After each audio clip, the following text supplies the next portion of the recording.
Continuing education knows that at the end, students want to graduate, and we can help them do that because we take the time to really listen to their needs, and we understand all the different options that are available across the campus for them. We don't take a cookie cutter approach. We realize each student comes with their own story. So whether it's a part-time student looking to complete a degree program or someone just looking for online courses, we're there to connect them to the resources of the university.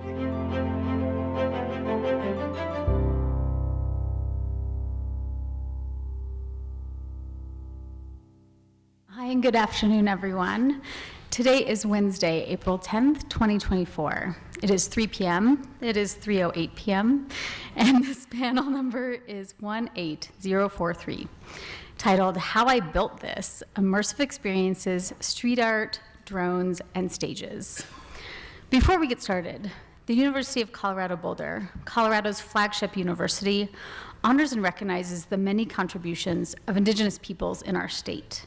CU Boulder acknowledges that it is located on the traditional territories and ancestral homelands of the Cheyenne, Arapaho, Ute, and many other Native American nations.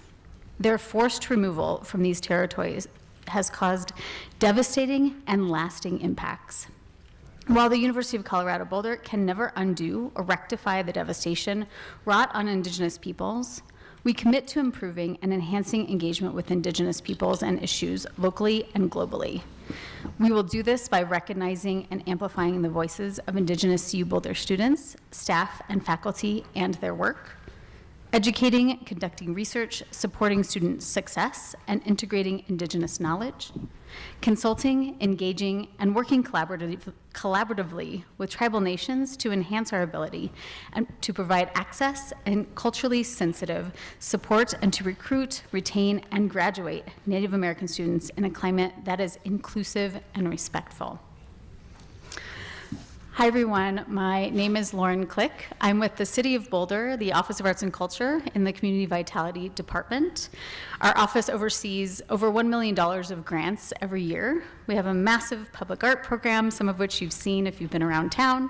We also do research on programs. We host programs for artists and arts organizations, and we host programs like Boulder Arts Week, which is happening right now. Please go check it out. Free advertising. Today, I'm surrounded by an incredible group of people, and you have their descriptions in your books, but we think as artists and creatives and thought leaders that we wanted to have them show you and talk and introduce themselves with visuals. So we're going to start with Ariane at the very end. Please and thank you. You'll have 2 minutes, and since we're a little tight on time, I will try not to get ahead of yourself. Okay, I'll go Thank quickly. you. Hi, my name is Ariane Marshall. I'm a staff writer at Wired Magazine. This panel is called How I Built This. I did not build this image. This is actually something that was commissioned for Wired by a really talented artist named Meng-Shin Lee. But the reason we commissioned this is because I report on autonomous vehicles and the future of cities. And this, back in 2018, was how we were envisioning the future of cities thanks to self-driving cars. It was really kind of an exercise. At the time, autonomous vehicle companies were really pitching a future in which people wouldn't have to own their own vehicles. They could just kind of pick up autonomous vehicles like taxis whenever they needed them. And we kind of ran this thought experiment. What would that mean for what cities look like? We can go to the next slide, please. So this is kind of a zoom in detail where we were rethinking, it's kind of hard to see, but this is green space, you can see from the little trees, and kind of winding roads. And that was really about thinking through what would happen if we really didn't depend on cars to get around as intensely as we do right now. Could we have more green space? Could we have more paths that are kind of created by humans? They don't necessarily have to be straight all the time because we're not necessarily driving cars on them.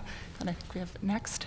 And this is an autonomous vehicle nest. Something people were really talking about at the time and still talk about a bit is having cars kind of at the exterior of a city. They kind of park out there and wait for you to take the next trip and then come in for you when you need that trip. But when they are not being driven on a trip, they can rest outside the city. That's another way to get cars off the road. And then the next image I have on here I think is a little more realistic vision of the future of the cities. This is from a New York Times article actually about how Paris is a total mess right now. I think it kind of shows the opposite. Paris is really remarkable. Just in the past few years, they've gone from just 100 miles of bike lanes in 2001 to, as of late fall, they had 1,000 miles of bike lanes. So many people cycle there. It's really been a way for them to move away from kind of auto-centered design towards people-centered design. I think this is probably a more realistic vision of the near future, but it'll be interesting to see if we get to that kind of more futuristic one soon-ish. Thank you, fantastic. I think if we can just move down, Nico, please, 2 minutes. Yeah, it should work. We're just gonna look at my Instagram. Yeah. We're going to check out her Instagram. So my name's Nico, and I'm most well known for being a street artist and muralist, but I'm also a studio artist. I started my career in Jacksonville, Florida, and now I live in Miami. I lived in Jacksonville for a while though, and I used to do a lot of community programming and youth programming. So along with doing my own murals, I was teaching a lot of mural painting workshops, which I was doing today outside. I don't know if you guys saw, we were doing just how to spray paint, and it was really fun. So that's a lot of my building my career, was doing community programming in Title I schools, which in Florida are schools that are mainly underserved children, underserved communities. I had a program called the Kids Mural Project, where we went to 35 schools in 1 year and did murals in all the schools with the kids. The kids designed them, even kindergartners. They designed a really cute one. It just said friends, and it had like hearts and smiley faces. But yeah, I'll just show you guys a couple. This is one I did last year at the Zoo Miami. They chose me because I do a lot of butterflies. It's symbolic in my work. It stems from my grandma and my grandfather, and just a special story with them.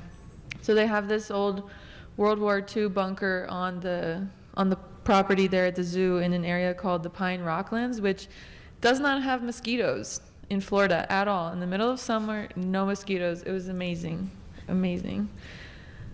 And this is actually not part of the public area. It's a private area where they do the research and conservation stuff for butterflies and endangered species. So that was really fun.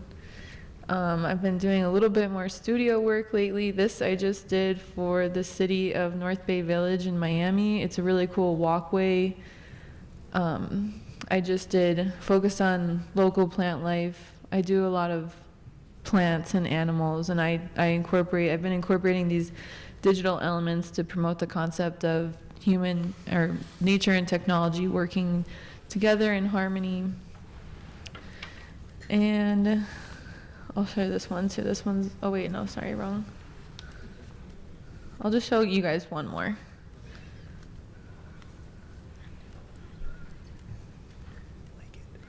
This one was really cool.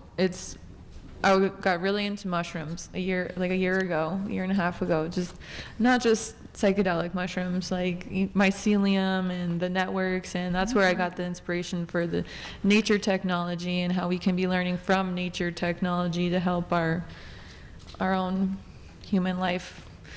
So yeah, that's me. Thank you. Fantastic. Next, please. Yep. And then Nidel, who's also, thank you so much for helping with our tech today. Tech support. And thanks to the whole crew here. All solid. I was not really sure what to put in this presentation, so I will just go for it. My name is Emma Nidel. I'm a filmmaker, writer, and world builder. So I got my start in Hollywood as a screenwriter. I was the screenwriter and executive producer on The Waterman, which Oprah Winfrey produced, and David Oyelowo starred and directed in it. It had its world premiere at the Toronto International Film Festival and is now available on Netflix. Shameless plug, check it out. So The Waterman, I wrote it when I was 24, and it's about a young boy named Gunnar who learns that his mother is dying of cancer. And legend says that there's this figure in the woods, deep in the woods, named the Waterman, who supposedly knows the secret to immortality. And he enlists the help of the one girl in town who claims to have met the waterman in order to try to save his mom. So even then, at age 24, the idea of world building and myth making was really central to me as an artist. I have since worked as a professional screenwriter for a number of collaborators in Hollywood and beyond. All of my work centers on magical realism or myth making, and I've been able to work with directors like Steven Spielberg and Ava DuVernay, and including a project with Rihanna, which was really exciting. I also work for the game company Tally Labs. I'm their in-house world builder and head of story, where I built the signature jungle punk world Ballr, which will be released as a branching narrative game later this month with an app they're developing. But so, that combines the idea of like a cyberpunk or a diesel punk, but set in the jungle. So that's been a lot of fun. Just, you don't have to worry about the constraints that sometimes come with Hollywood. I've just been able to let my world building artist fly, which has been awesome. Recently, I directed and co-wrote a short film, Life Rendered. I actually shot it here, half in Colorado, half in Los Angeles. I'm a Colorado native, so it's really cool to be able to do a project here with local talent. And so this one further broadened my artistic skills and horizons with world building with a tech focus. So I got an Epic Mega Grant, which that comes from Epic Games, creator of Fortnite, but they also create a software called Unreal Engine. A lot of games are built on Unreal Engine, but it's also an amazing tool as a filmmaker, which I'll go into now. I included the trailer, but I don't think we have time, so we're going to move right along.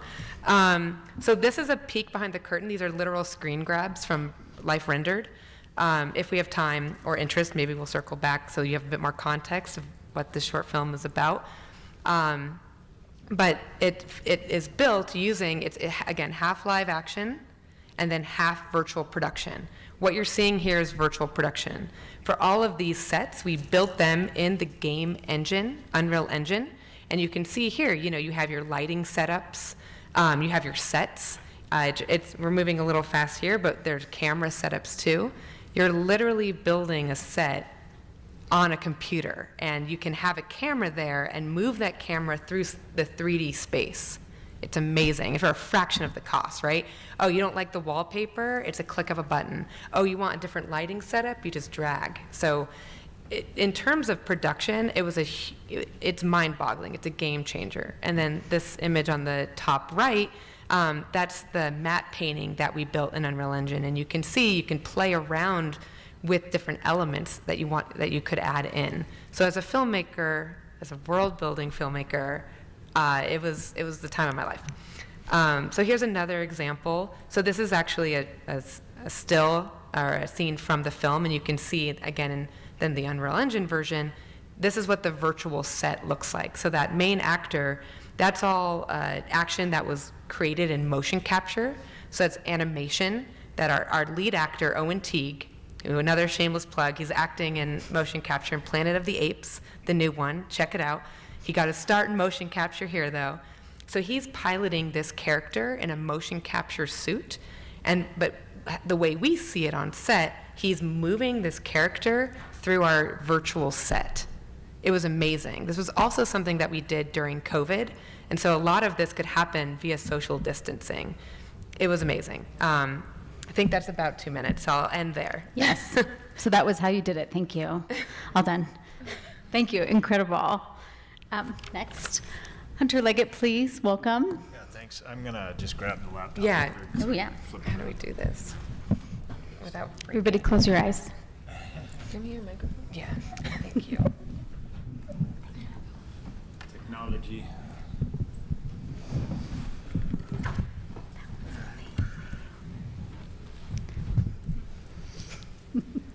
All right, my name's Hunter Leggett. I'm a Denver native. I went to school here, graduated in 2003 in architecture, started in fine arts.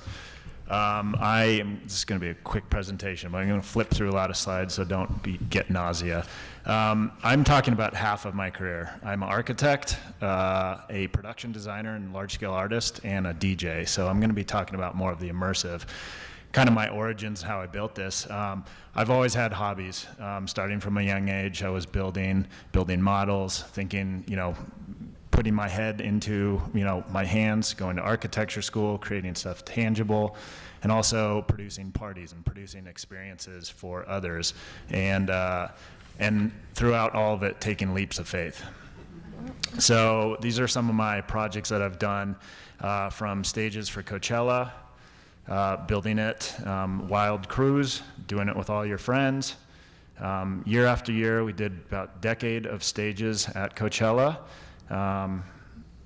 That's us building it, making people happy, then creating experiences here in Colorado, more stages, doing some of the initial technological advancements in projection mapping about 10 years ago. Then working with large-scale clients. Pharrell, I did his Happy stage and his Happy tour, made a lot of people happy. That's us, that's our team. Then working on actual built installations. So this is the MCA Denver. It's an interactive, immersive installation called the Octopus Initiative. Gaining inspiration across the globe. This is Burning Man. 2 years ago, we did our first big art installation at Burning Man. It's called The Fork in the Road. So doing art in the desert, playing the art, DJing it, then building it here. It's my mother. She's actually right over there. This is our installation at Burning Man this past year. It's paying homage to the Immortality Key book about psychedelics in ancient Greece and Rome. It's me standing on top of my piece. And then I launched a drone company last year. This is my partner, and we did our first show at Burning Man. It was the largest piece of art out there. It's 3 football fields wide, 1,000 drones, and it told the story that was paired with the art installation. It was composed by a musician, and it was badass. So, Thank you. Thank you so much. And next we have Charlie Billingsley. Oh. Do you want to? Yeah. Thank you. We're high tech. Yeah. Isn't it important to see people's images, though? Like, when you see their work, you're like, okay, now I get it. Pardon.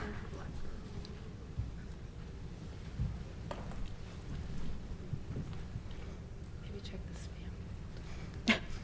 Pay no attention. Actually, I've already failed you as a moderator. So there is a Q&A part at the very end of this panel.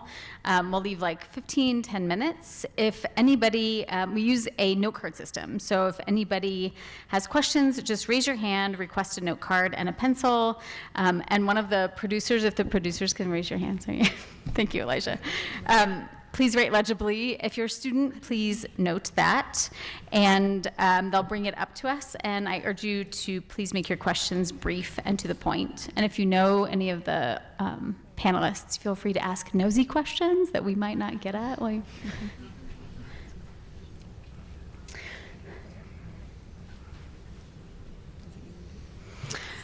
Actually, something else I wanted to talk about, since we all are creatives that interact with audiences. Just some raising your hands, they're not mutually exclusive. Who here is a student? Cool. Oh, welcome. Do we have creatives, artists? Yeah. Somebody who's what they consider uncreative? I don't think that's even a thing. Oh, okay. Arts administrators? Yeah, that's right. Are you ready? Yeah. Oh, welcome. Charlie. Hello, so my name is Charlie Billingsley. I am a creative, multidisciplinary artist, and the founder and one of the co-creators of the Museum for Black Girls. And we are dedicated to creating experiences that highlight the stories, achievements, and journeys of Black women, and also underrepresented artists. So that's kind of what we do. We started in 2019 actually as a one-night event. And we're on year 5 now. So we've been extending it ever since. And since then we have done multiple locations in Denver, a location in Houston, a location in DC, and now we just most recently opened actually an exhibit at the CU Art Museum. So if you have a chance, check that out. It's just right across the campus. It's amazing. And then we have one downtown at the 16th Street Mall as well. But we just saw a gap in representation with Black women in art. And so we decided to create an immersive experience to educate people about the journeys of Black women. So we used our memories of what we grew up on. So what you kind of see in the top left-hand corner where it says Denver location is our grandma's kitchen. So we grew up getting our hair done in the kitchen. So we recreated those memories, which kind of just brings an experience for people who have had those same memories, but then also it brings that educational component, but in a fun way. So the ladies are able to sit in the chair and act like they're doing hair and have fun, but still learn the story of why we created those sets. And we also work with different local artists with every city that we go to. So here you'll see a balloon artist that created a melanin tree to represent the different shades and colors of Black women that they are. And then we have one that grew up, just wanting in dressing rooms and watching her aunt and sisters, get dressed and the luxury of it. And then we have our cloud room, which is kind of how Black women are heaven sent. So these are interpretations of the artists that we kind of curated with to create the museum. So these are our other locations. The top left there where it says Denver location, that's actually our most recent Boulder location. So we created like a seat at the table to honor different roles that Black women play. And then every city that we go to, we also honor the women in that city that have made history. So in DC, we found women. In Houston, we found women. And then in Denver, most recently in that bottom right, you'll see, or bottom left, you'll see other ladies we paid homage to, such as Cleo Parker Robinson, and she has a dance studio down in Denver. So it's a really fun place. We really created we kind of merged like a selfie museum with a regular museum to create an experience. So we have projections and installations and sets that you can kind of interact with. And then here you'll kind of see what the spaces look like before we built them out. So we take a lot of empty spaces that might be industrial spaces or old empty spaces. So our newest space was an old Victoria's Secret that we transformed into a museum. And then we create events and experiences around the space as well. So we have wellness events and yoga classes and a high tea event next month. So we really kind of embody everything in this one space. And yeah, that's what we do. That's great. Thank you so much. I think if we want to close the laptop, right, hopefully it'll just be fantastic. Thank you. Oh man, I have a lot of questions, but this is also supposed to be sort of roundtable style, which I've talked to all of the panelists about. So if you feel inspired or so you hear something that you connect with, please feel free to just talk to each other, and I'm just gonna back out because y'all more interesting. The two of you made me think of something though, and this is sort of a question for the two of you. Your work is super interactive, obviously, right? And very fun and super interactive. So as an artist, as a creative person, is what part of it when you're making your work is from you that you're like, I have to get this out into the world, this is me, this is my soul that I have to create, and what part are you thinking of the audience and how they're going to interact with it?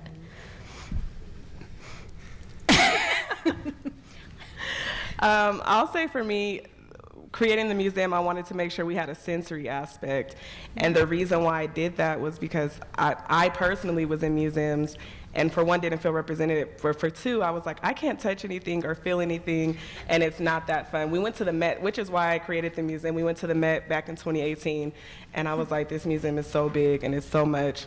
And I was like, what am I supposed to do here, right? Which I love museums now that I love to learn.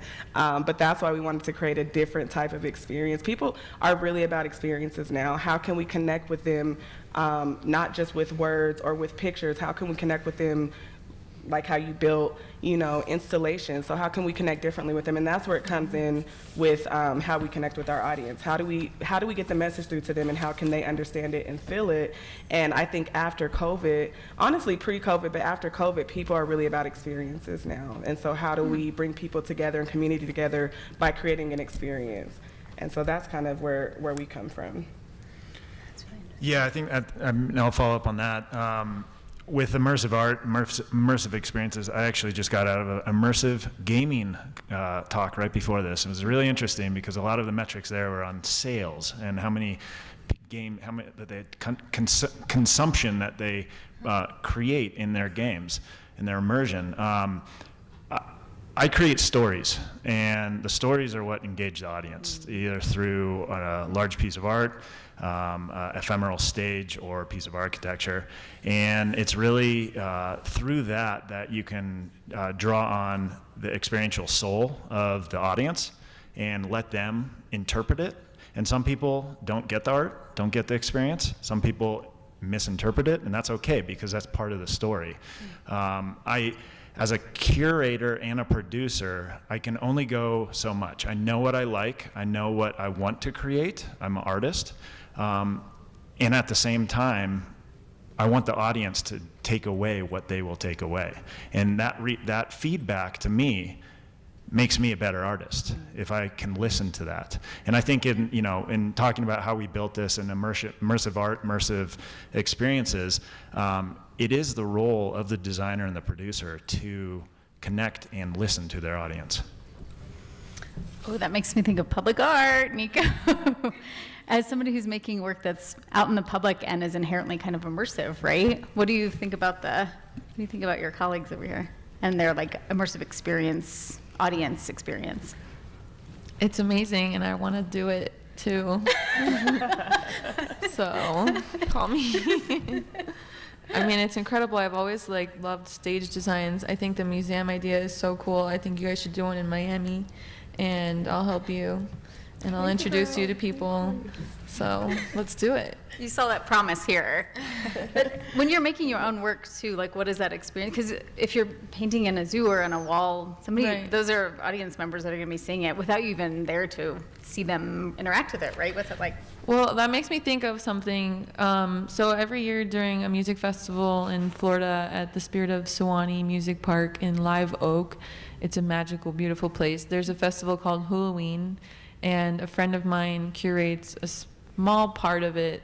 It's around this lake. It's called Spirit Lake, and there's different art installations around the whole thing. And her installation is a mural maze, and she changed my perspective or opened my eyes to the impact that public art can have on people, because her murals she uses a lot of words, and you kind of, as you view the mural, you read the different things she has written, and it's all positive sort of affirmation stuff.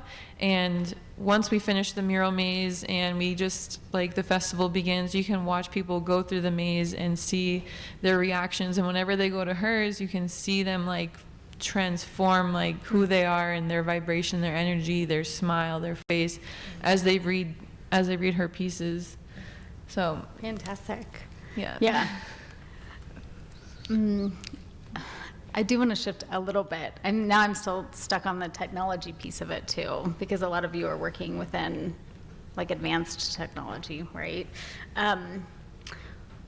Where do you think it's going, both for creatives and in general? And where would you like to see it go? If you had your ideal as a creative, as an artist, what do you want that you can use in the future? Maybe I'll start with Arian.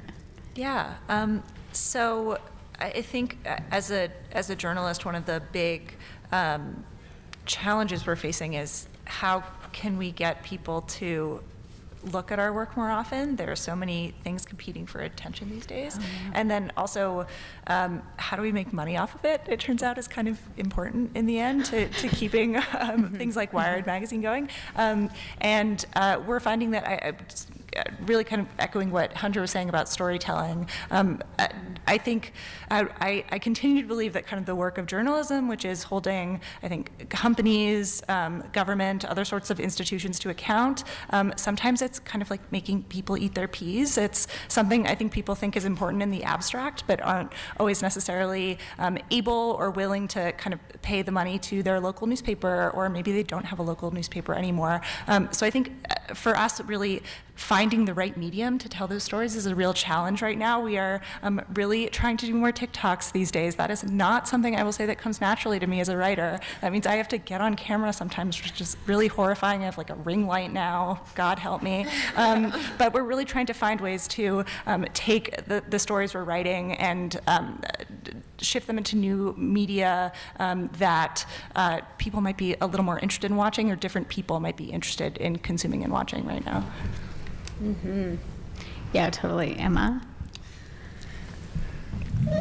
I feel like there's just such a elephant in the room when we talk about technology and the arts right now, which is AI. You can't escape it.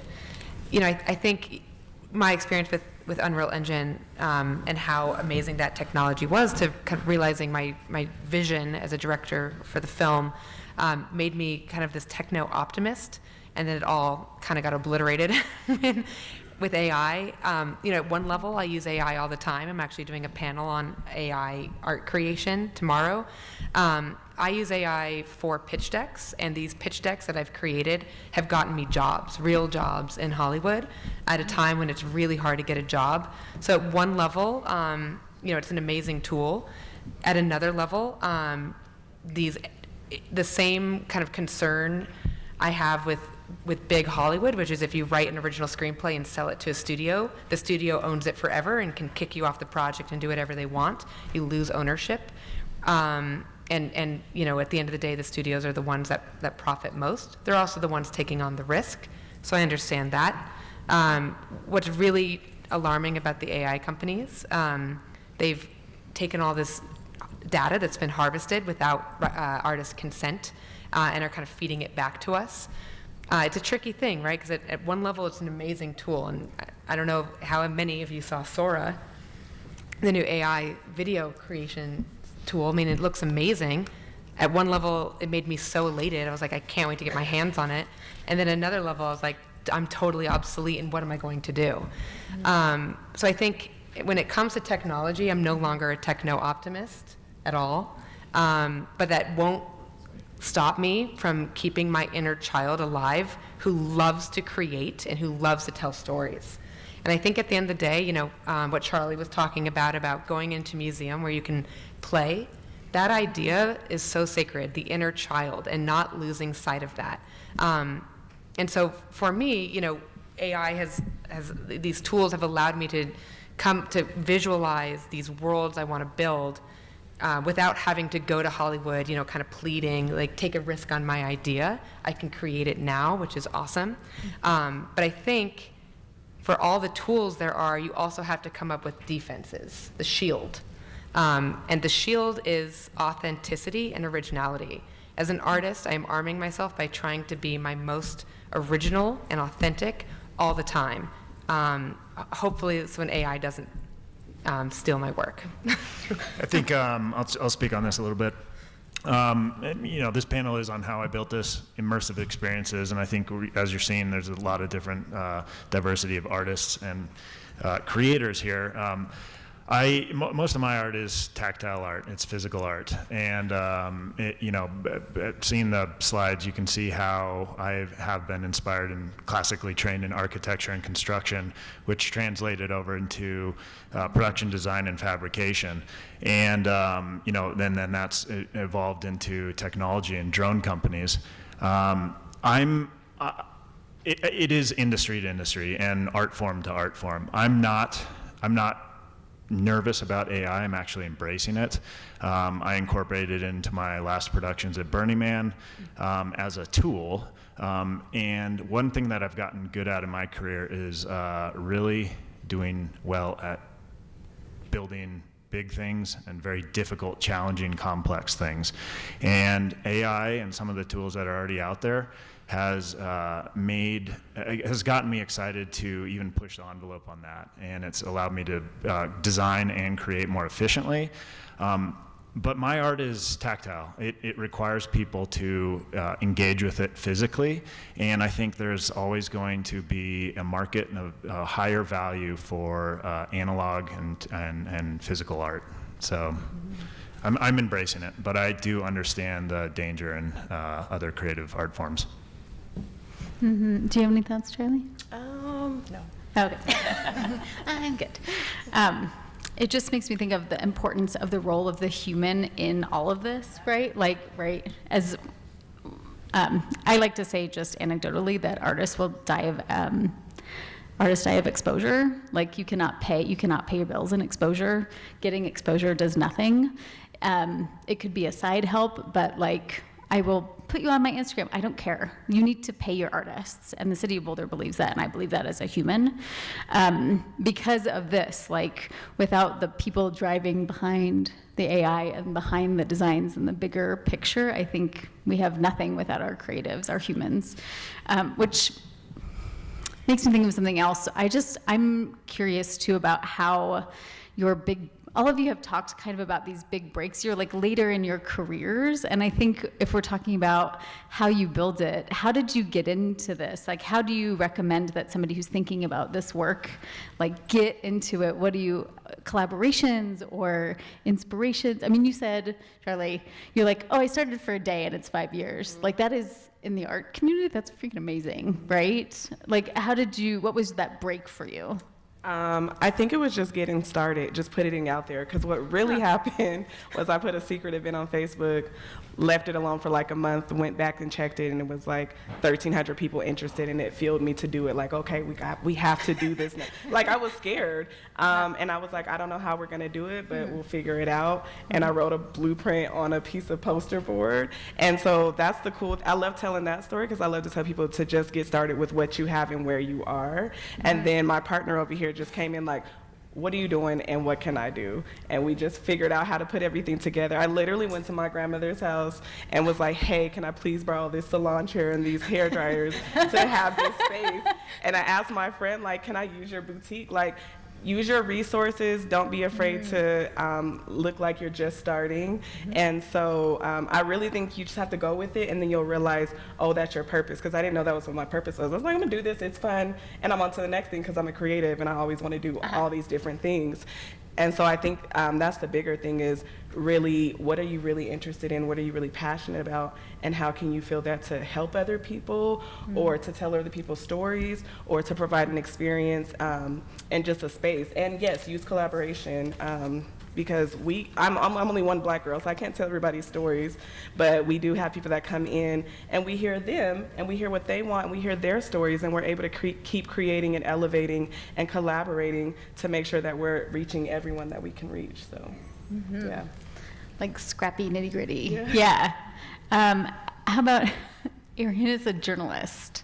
Yeah, just like as an author. I think it's probably changed since I started in this industry about a decade ago, but for me, I think the big lesson was you can never kind of go too niche or go too specific. I started, I had friends who graduated from college, they went right to work at the New York Times, they went right to work at Reuters, some of these big deal name publications. I was kind of feeling sorry for myself that I didn't do that, but I started at an agriculture policy publication in DC called AgriPulse. Shout out to AgriPulse. They are headquartered in Missouri, and I learned a lot about agriculture policy in a very short amount of time, especially considering that I grew up in Brooklyn. Everyone was very mystified by me in that world, but I think if you, I think there's no such thing as starting in too small of a place. As someone who's willing to give you an opportunity, even if it doesn't feel like a huge break, it could end up being a huge break, because I think in journalism in particular right now, there's real value in becoming a real expert at something kind of specific, and you can really start to build your brand that way by saying, hey, if you want to know about crop insurance and you want someone to translate crop insurance to a mainstream audience, you have come to the right place. So I think that's a great way to start. It's storytelling, right? Exactly, yeah. Emma, your big break, how did you get connected with Oprah? Just tell us. We're all dying to know, right? Is everybody else interested in that? I'm so interested in that. Yeah, for sure. I grew up in rural Colorado. For those of you who know Colorado well, Elbert County. I think population 400 was the town I grew up in. Didn't have any connections in Hollywood. When I moved out there, I kind of lived by one mantra, which was work harder than anybody and you will make it. That works for your 20s. At some point, your mental health will fray. But so back to your question, connected to Oprah, I worked as a production assistant. When you're a production assistant, you work for productions. I worked for television shows. When the shows would go on hiatus, so between seasons, I'd have a couple months where I had nothing to do. And I started writing. The goal was always to direct, but when you're a recent college grad who's broke and doesn't know a lot of people, it's hard to direct anything. So I started writing. because it's free and you can do it by yourself. And I just wrote. I wrote like a monster. It's all I did, all I thought about. I heard some anecdata that it takes about 4 screenplays, feature-length screenplays, until you get your big break. For me, it was 6. I started taking night classes at UCLA Extension, and they had an amazing screenwriting program where I learned how to write. In that class, I wrote The Waterman, and it honestly was a bit of a fairy tale story. I went from, at that time I was an assistant, so I was picking up my big Hollywood bosses' kids from school, getting their groceries, getting their dry cleaning, getting their prescriptions, like, it was what it was. And then I got a call, it won a contest. And my friend, who was an up-and-coming manager, still an assistant, but could take on clients, called a baby manager. He was like, I loved Waterman, I want to rep you. And he started sending the script out. I had no idea what was happening behind the scenes. Again, I'm picking up dry cleaning, picking up prescriptions, and I get a call that the script has pretty much taken off like wildfire around Hollywood, and it even got into the inbox of Oprah, and that she and David Oyelowo, who at the time David O had just starred in Selma, and I literally thought he was American. He's British, such a good actor. He was like, oh, they want to meet about it. So it was a total fairy tale moment. That's it. Yeah. It's like the labor and the effort of the, I saw Nico actually shaking your head back there about the labor behind did you have the same kind of, a similar experience of like laboring effort? Yeah, I mean, when you mentioned, artists should get paid for their work and exposure is worth nothing, it isn't worth nothing. It's worth a lot if you can kind of play your cards right and judge the circumstances right and know what you're getting out of different opportunities where you're doing work for free. As an artist, a muralist, a lot of people, I feel like in my industry, aren't willing to do that work, aren't willing to put in that work. And I was in my 20s. In your 20s. I worked nonstop all day, every day, paid or not, every opportunity I could, networked as much as possible. Just, you have to just go as hard as you can. Like, what did you say? Working hard. If I work harder than anyone else, I'll succeed. Yeah, exactly. And a lot of people don't want to do that. They're just like, oh, I decided to be an artist today, so you have to pay me like $50 an hour for my work. Like, I don't know, you can't always do that. I mean, in this world with social media, as an artist, things are different. The rules aren't the same. The traditional journey isn't the same, but I definitely think it's wise to do things for even exchange of opportunity, exposure, even if you do something for somebody for free and they don't ever do anything for you, what you did, the universe will return that energy to you. So just like having faith, knowing that all the work that you're putting in is going to come back to you and not getting too egotistical about it, Yeah. Some advice my dear father gave me was, if you don't believe in yourself, why would anyone else? And so that idea of you have to have faith in yourself. Definitely be confident, but don't be too delusional, especially at first. Yeah, it's a good balance. Yeah. I stand corrected. Thank you. I'm still going to tell everybody to pay your artists, though, and don't ever expect anything for free. How about Definitely that? valid. I'll adjust my language. What about you? What was your big break? I mean, huge, incredible artworks. Where do you start? How do you get in there? Yeah, I mean, you look at these. The fork in the road was actually pretty meaningful for me because I've had a lot of forks in the road in my life and my career. Going to school here for design was fascinating. It was great. I grew up in Denver. The week that I graduated, I packed a car and moved to LA, and I was out of here. That was 2003. I wanted to be in a spot that had the energy and was, innovating and just, top of the design magazines at the time. I wanted to place myself there. I'd never been to LA, didn't know anything about it, but that was kind of a first leap of faith. One of the things that I didn't glean from school, wasn't part of the curriculum, was any sort of business classes or networking classes, anything that had any sort of start your own business acumen and training. That's something that I had to learn the hard way, just kind of through trial and mistakes and learning. And that's something that I would highly advise anyone looking to go into any careers, get the basic 101s of business. I look back on kind of my 20-year now career in different industries, and I consider myself kind of a jack of all trades. I've not been fearful to dive into a completely new medium, technology, or kind of industry, and go at it full throttle if I'm passionate about it. And alongside all that, I've made sure to have strong mentors, advisors, and really focus on the value of community. And one of the things that they tell you as a kid, or what you see in the history books, is artists and creatives are usually solo individuals. They're isolated. That doesn't work in this world. You have to network. You have to rely on community. And I've gotten my breaks through my personal connections. Some of them have been organic, but most of them have been referrals just through my network. And then I think the last thing I'll say is reputation. You have to have a spotless reputation.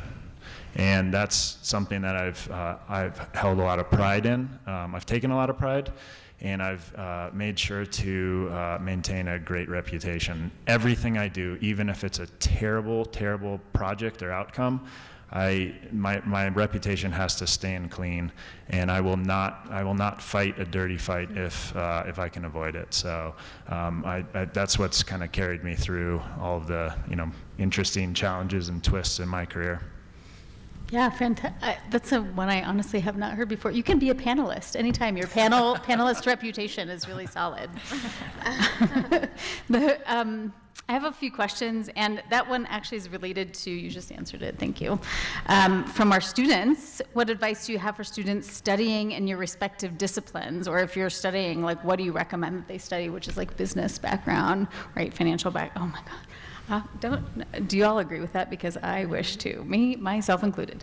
But what do you think, Charlie, if somebody wants to get into museum building, immersive world building, that is worth studying? Ooh, that's a good question, because I learned through just building. You literally learn, you learn by going, but I think if you can find people who are in your industry, at least there's a lot of resources now, like YouTube videos and TikTok videos and things like that, but even finding people maybe in your city or that are close to you, like, hey, can I come out and watch you build this or watch you do this when you do it?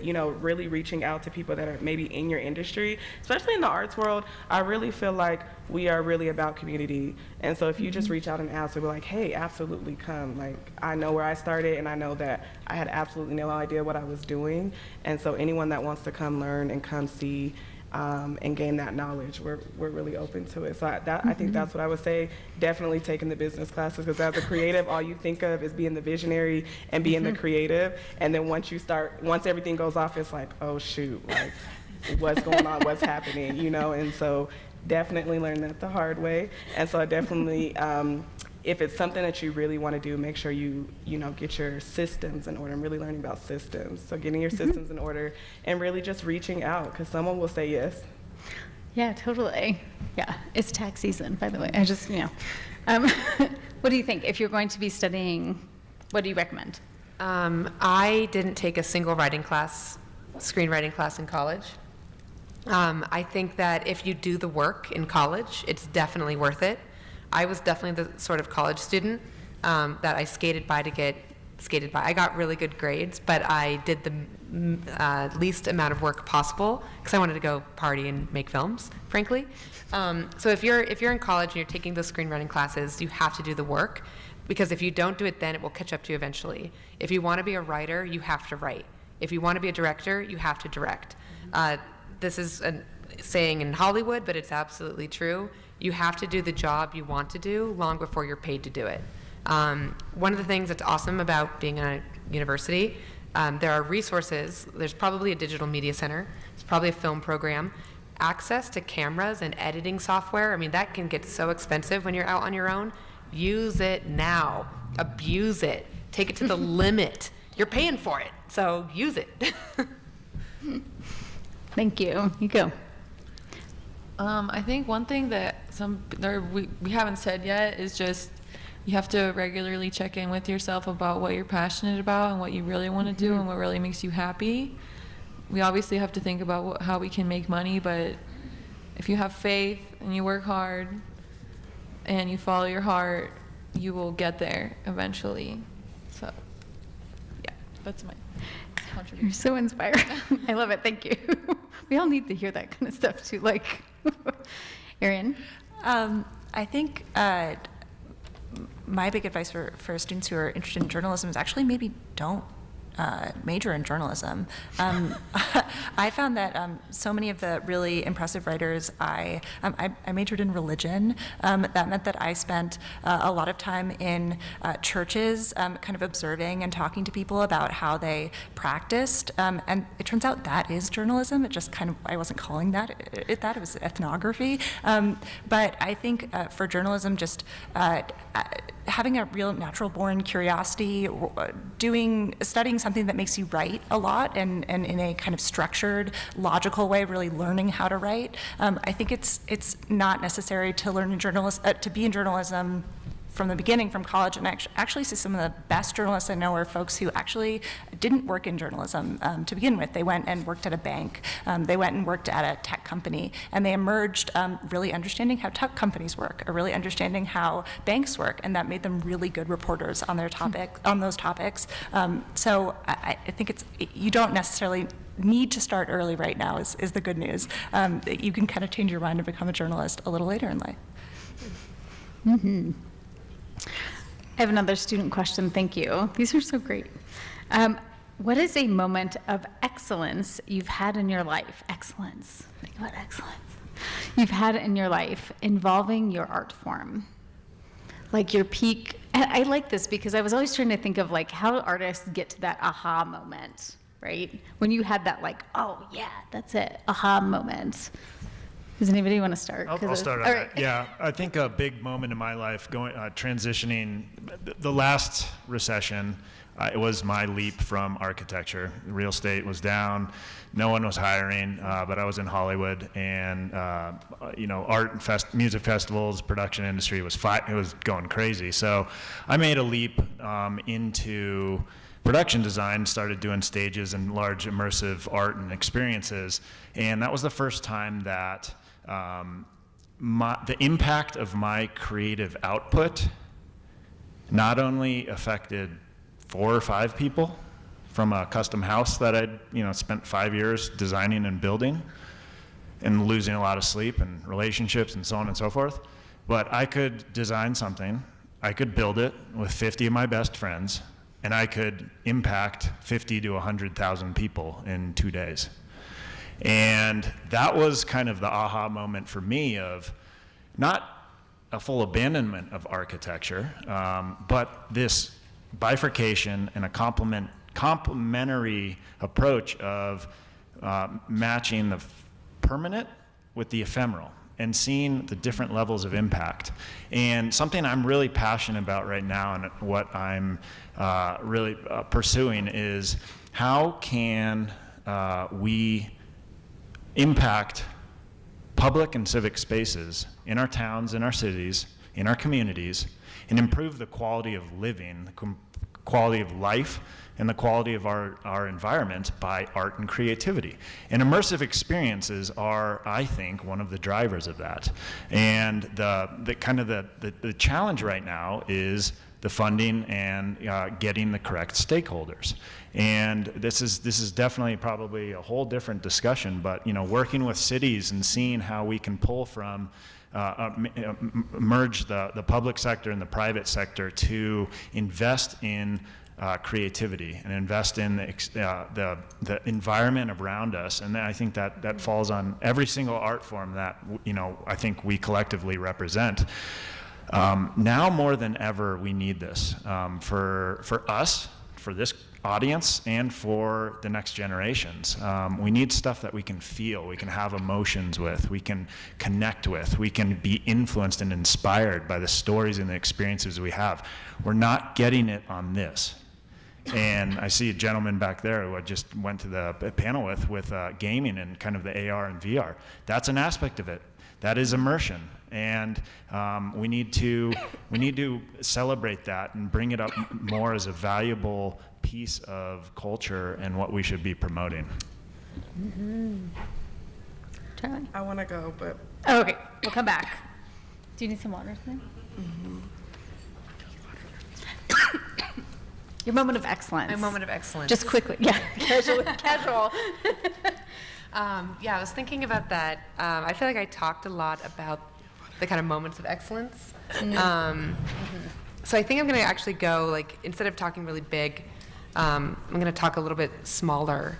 And it's really any time I write something, because I think writing, especially screenwriting, is everyone okay? Yeah. Okay. Yeah. Especially with screenwriting, it can be really formulaic. You know, you have, especially feature screenwriting, you know, your inciting incident needs to happen around page 15 out of a 100-page script, and by page 30 you have to get into your end of Act 1, and it just suddenly, you're doing a math problem, you're not writing from the heart. And any screenwriting book will regurgitate what I literally just said. I've read them all. And often when you are an artist, forced to, you know, sometimes boundaries and sometimes confinements can actually open up originality and open up your artistry. And sometimes they're stifling. And I think as a professional screenwriter for the last 8 years, I have been living in the Hollywood arithmetic model of what a screenplay needs to be. And very recently, and then the writer's strike happened last year, which sort of cut projects I was working on and put everyone at a standstill. I didn't write, not just out of solidarity, but also because I felt really lost as an artist.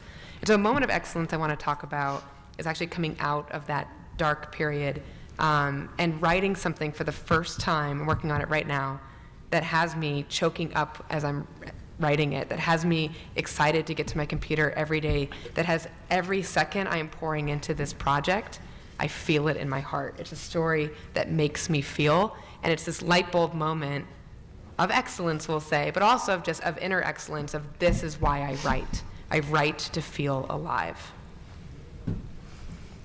Thank you. Thank you for your. Yeah, I'd say I have moments of excellence a lot, and it's not necessarily things that I do. I think every time you connect with a source who tells you something you didn't know, I find that it's especially rewarding when I'm connecting with people. You know, there are a lot of PR people who connect you with the executives of companies, and they always want you to talk to the CEO, and the CEO has their talking points that they've trained on for years, and they're really good at telling you those talking points. So the best part of my job is when I go out and I find a regular person who uses a product that didn't work for them in the way they wanted it to, or had a weird experience with a company that was kind of unpleasant, and tracking those people down who are just normal humans and telling their stories through our magazine stories, I think is the kind of the most rewarding work, and the time when it really feels like it's worth doing. Fantastic, thank you. Nico? I just wasn't sure what my moment of excellence was, but I just thought of it. So I was thinking, like, oh, what's like the most epic mural project or job I've ever been hired to do? And I have been hired to do some really exciting things, but I think the most exciting, fulfilling thing I've ever done is one of the festivals that I organized in Jacksonville, because there were tough times when I was living in Jacksonville. Shootings were happening regularly with, you know, in the community with youth. And so I was trying to figure out what I could do as an artist, a person, to work towards a different future for the youth in the community. And so I had been organizing festivals just for mural painting, Kids Mural Festival, come and contribute to the wall, kind of what we were doing today. But it grew into something, it was called Color Me Kona. It was at Kona Skate Park, which is in Jacksonville, Florida. It's the oldest operating skate park in the world, and it's amazing. It's like a wonderland.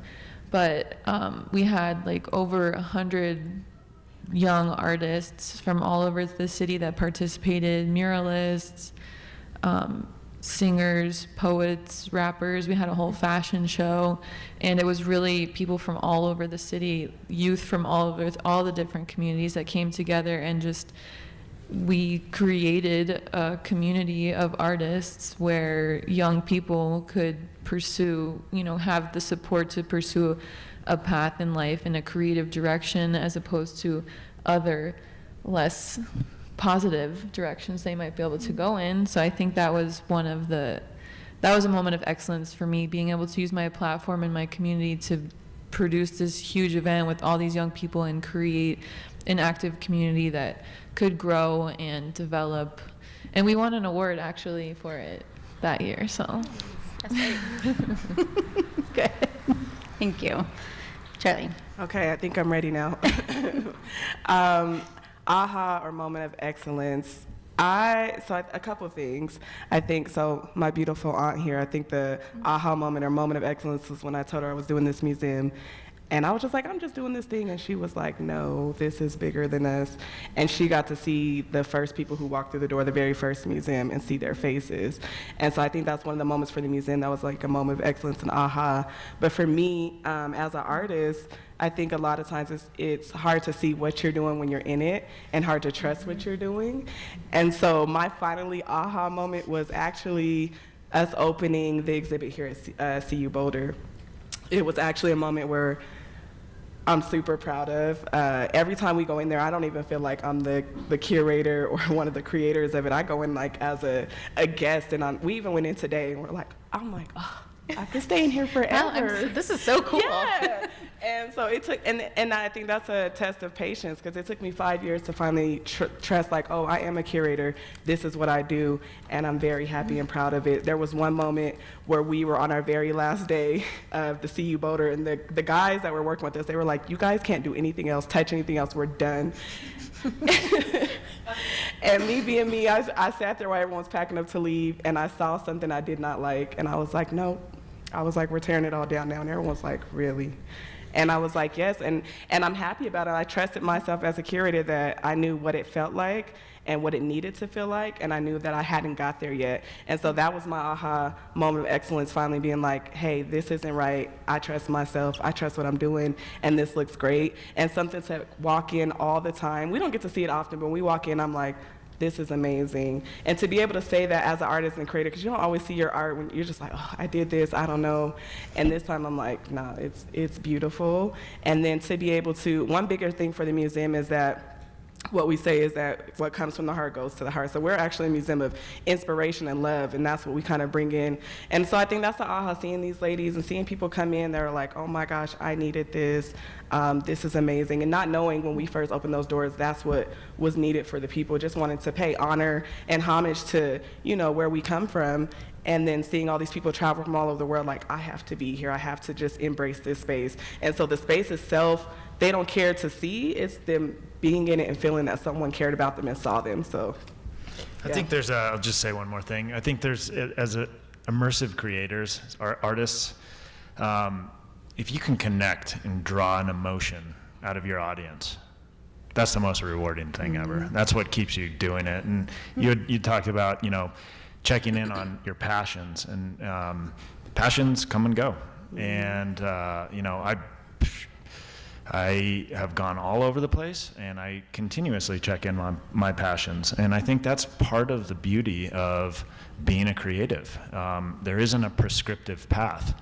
You have to adjust. And I'm personally really excited right now because I think there's an entirely new tool set that can lend to the creative art forms. And we're just starting to see the very tip of the iceberg. And I think, scary as it might be, we have no idea. So why not be curious? And why not explore that with open arms instead of, raised fists? I think it's a moment to really check in, and I'm excited about it. So. Yeah. I think when you are checking in with yourself and your purpose too, sometimes you feel like it's not what you're supposed to be doing, or you're tired of it, or it just feels hard. But watch how people connect with your art. Watch how people, every time someone comes in, I'm like, okay, I'm done with this, you guys, I give up. There's someone that comes in like, this is great, and I'm like, okay, like, it refills our cup, and it refills your purpose and your fire that once you started it with. So sometimes even if you lose that, look at the people around you who really appreciate what you're doing. And sometimes you don't see that because, you're in your head, or you're just overthinking your art. So I would really suggest that. Thank you. Co-worker, and I'm sorry, I just have to speak to that when you ask the question, the moment of excellence, because yeah, Charlie was right. Oh, Charlie was right. She wasn't there the day we opened our first exhibit, and she's like, I don't know what she did. I'm like, yeah. Well, anyway, that opening night, I opened the door. It was a small shopette. I opened the door, and there was a line of people all the way around the shopette. And I thought, oh my goodness, right? And she wasn't there because we worked to the last minute. I mean, literally, we were nailing things up 2 minutes before the doors are supposed to open. And I'm like, go get dressed, and we'll get the people in.